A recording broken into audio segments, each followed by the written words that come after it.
सुनते हैं गोवा में गौरवी बेसी राजा जी अरे बेसी राजा जी धागा भोए दिन राजा जी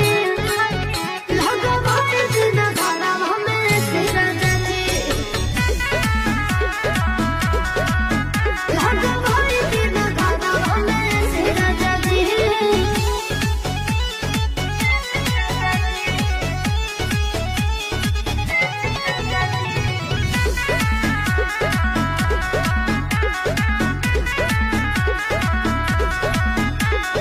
दौ कता छत राउ छूटता पसेना अथवा दुख जाता हकी हकी बेना लोग ठीक का दौ कता छत राउ छूटता पसेना अथवा दुख जाता हकी हकी बेना और